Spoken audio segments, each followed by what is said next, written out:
Pembahasan yang pertama tentang pengertian pengaturan, yang kedua pengertian good government, yang ketiga lahirnya istilah good government, yang keempat mewujudkan good government di Indonesia, yang kelima karakteristik good government, yang keenam kaitannya good government dengan etika bisnis, yang ketujuh contoh-contoh kasus pelanggaran yang berkaitan dengan good government.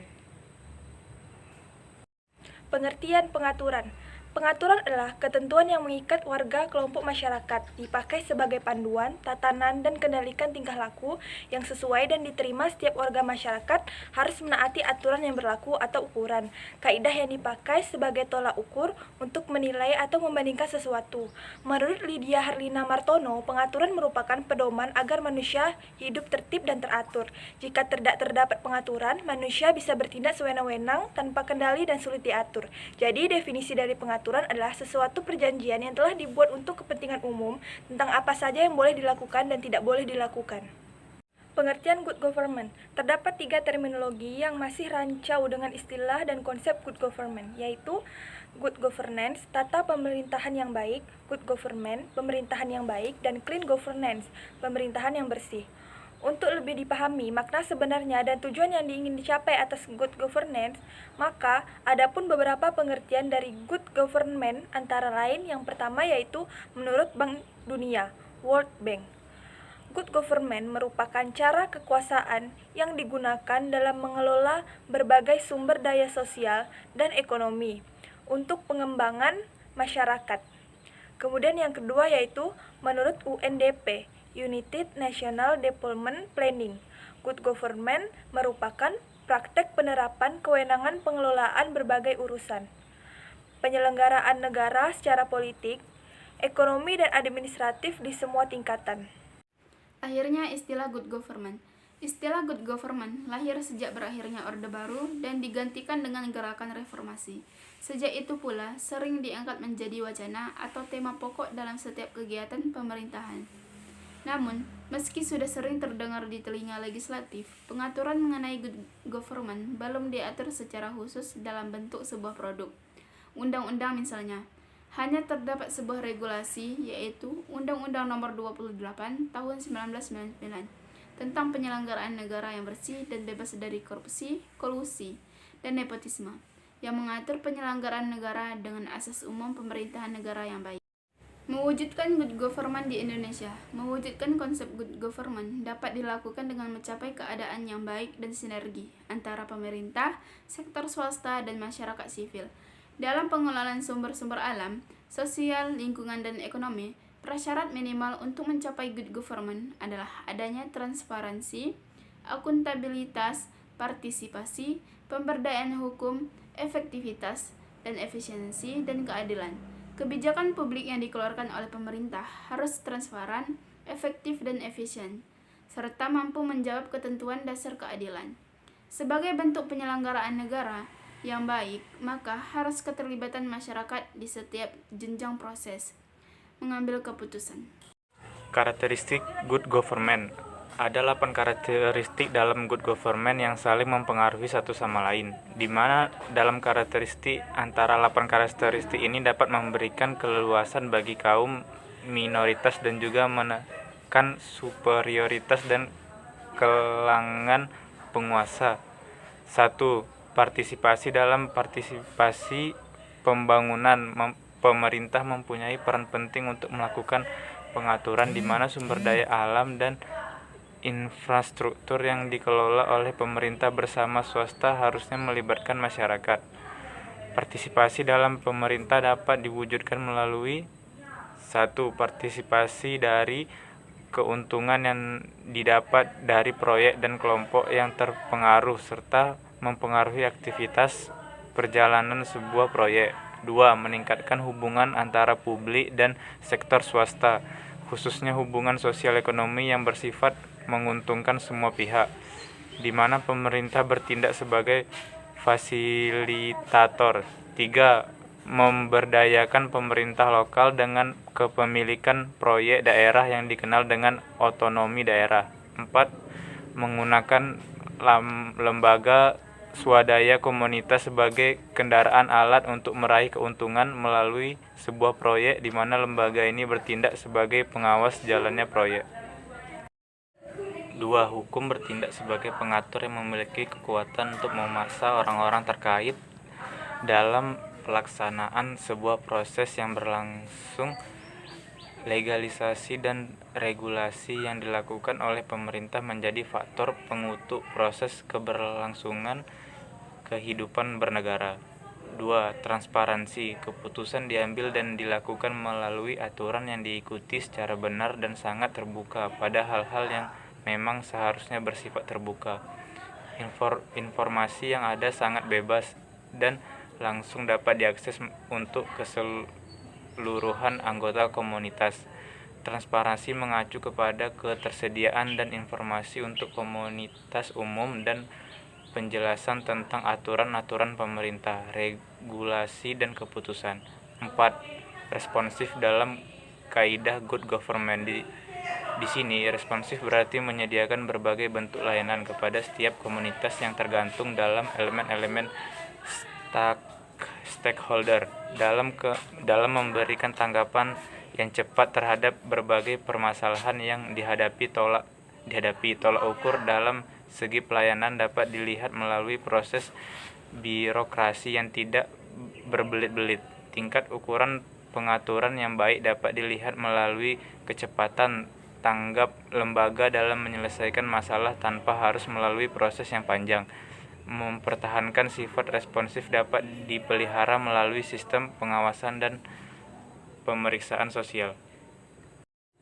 5. Berorientasi konsensus pengaturan yang baik. Dasarnya menggabungkan beberapa kepentingan dari berbagai kelompok sosial dalam suatu sistem yang bersifat adil dan tidak memihak. Walaupun ada keterpihakan adalah pada etika dari hubungan sosial antar komunitas atau pihak yang saling berhubungan sosial. Berkaitan dengan kondisi komunitas Indonesia, maka orientasi konsensus ini menjadi sangat penting. Dalam arti pengaturan harus dapat menjangkau segala kepentingan dan sifat-sifat komunitas yang berbeda satu sama lain. 6. Adil dan bersifat umum. Kategori adil dan bersifat umum harus dilandaskan pada etika yang dianut secara bersama. Hal ini disebabkan karena keberagaman yang ada dalam komunitas di Indonesia, di mana dalam hal ini tidak bisa dipaksakan kepentingan suatu komunitas tertentu terhadap komunitas yang lain. Konsep suatu keadilan bagi semua komunitas harus dapat diterapkan secara adil. 7. Efektif dan efisien. Konsep efektivitas dalam good government berarti suatu proses dan kelembagaan yang menghasilkan pertemuan antara kebutuhan di komunitas dengan menghasilkan sebuah output yang berguna dan juga output yang tidak berguna. Efektivitas dalam hal ini bagaimana proses pengaturan yang baik mampu untuk menekan output yang tidak berguna menjadi seminimal mungkin. Hal ini biasanya tampak pada pengelolaan sumber daya alam.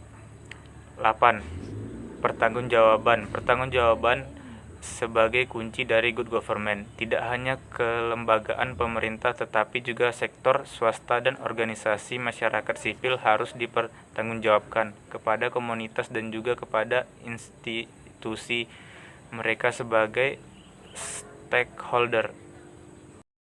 Kaitannya good government dengan etika bisnis. Yang pertama, kode etik dalam tingkah laku berbisnis di perusahaan atau Code of Corporate and Business Conduct merupakan implementasi salah satu prinsip good corporate government.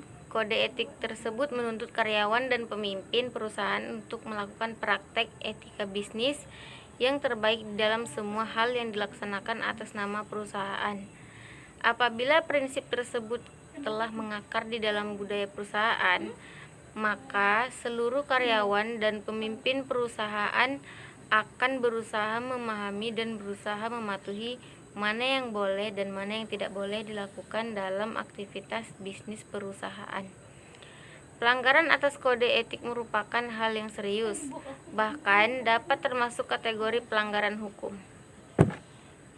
Yang kedua, nilai etika perusahaan. Kepatuhan pada kode etik ini merupakan hal yang sangat penting untuk mempertahankan dan memajukan reputasi perusahaan sebagai karyawan dan pimpinan perusahaan yang bertanggung jawab, di mana pada akhirnya akan memaksimalkan nilai pemegang saham atau shareholder value. Beberapa nilai etika perusahaan yang sesuai dengan prinsip-prinsip GCG yaitu kejujuran, tanggung jawab, saling percaya, keterbukaan dan kerjasama. Kode etik yang efektif seharusnya bukan sekedar buku atau dokumen yang tersimpan saja, namun kode etik tersebut hendaknya dapat dimengerti oleh seluruh karyawan dan pimpinan perusahaan dan akhirnya dapat dilaksanakan dalam bentuk tindakan. Beberapa contoh pelaksanaan kode etik yang harus dipatuhi oleh seluruh karyawan dan pimpinan perusahaan antara lain masalah informasi rahasia dan benturan kepentingan atau konflik of interest. Contoh-contoh kasus pelanggaran yang berkaitan dengan good government. 1. Pelanggaran etika bisnis terhadap hukum perusahaan X karena kondisi perusahaan yang pailit. Akhirnya memutuskan untuk melakukan PHK kepada karyawannya. Namun, dalam melakukan PHK tersebut, perusahaan sama sekali tidak memberikan pesangon sebagaimana yang diatur dalam Undang-Undang Nomor 13 Tahun 2003 tentang Ketenagakerjaan. Dalam kasus ini, perusahaan X dapat dikatakan melanggar prinsip kepatuhan terhadap hukum. Yang kedua yaitu pelanggaran etika bisnis terhadap transparansi. Sebuah yayasan X menyelenggarakan pendidikan setingkat SMA. Pada tahun ajaran baru, sekolah mengenakan biaya sebesar Rp500.000 kepada setiap mahasiswa baru. Pungutan sekolah ini sama sekali tidak diinformasikan kepada mereka saat akan mendaftar. Sehingga setelah diterima, mau tidak mau, mereka harus membayar. Di samping itu, tidak ada informasi maupun penjelasan resmi tentang penggunaan uang itu kepada wali murid. Setelah didesak oleh banyak pihak, yayasan baru memberikan informasi bahwa uang itu dipergunakan untuk pembelian seragam guru. Dalam kasus ini, pihak yayasan dan sekolah dapat dikategorikan melanggar prinsip transparansi. 3. Pelanggaran etika bisnis terhadap akuntabilitas. Sebuah rumah sakit swasta melalui pihak pengurus mengumumkan kepada seluruh karyawan yang akan mendaftar PNS secara otomatis dinyatakan mengundurkan diri. A. Sebagai salah satu karyawan di rumah sakit swasta itu mengabaikan pengumuman dari pihak pengurus karena menurut pendapatnya ia diangkat oleh pengelola, dalam hal ini direktur, sehingga segala hak dan kewajiban dia berhubungan dengan pengelola, bukan pengurus. Pihak pengelola sendiri tidak memberikan surat edaran resmi mengenai kebijakan tersebut. Karena sikapnya itu, A akhirnya dinyatakan mengundurkan diri. Dari kasus ini, rumah sakit swasta itu dapat dikatakan melanggar prinsip akuntabilitas karena tidak ada kejelasan fungsi, pelaksanaan, dan pertanggungjawaban antara pengelola dan pengurus rumah sakit. 4. Pelanggaran etika bisnis terhadap prinsip pertanggungjawaban. Sebuah perusahaan PITKI di Jogja melakukan rekrutmen untuk tenaga babysitter. Dalam pengumuman dan perjanjian dinyatakan bahwa perusahaan janji akan mengirimkan calon TKI setelah 2 bulan mengikuti training. Dijanjikan akan dikirimkan ke negara-negara tujuan. Bahkan, perusahaan tersebut menjanjikan bahwa segala biaya yang dikeluarkan pelamar akan dikembalikan jika mereka tidak jadi berangkat ke negara tujuan.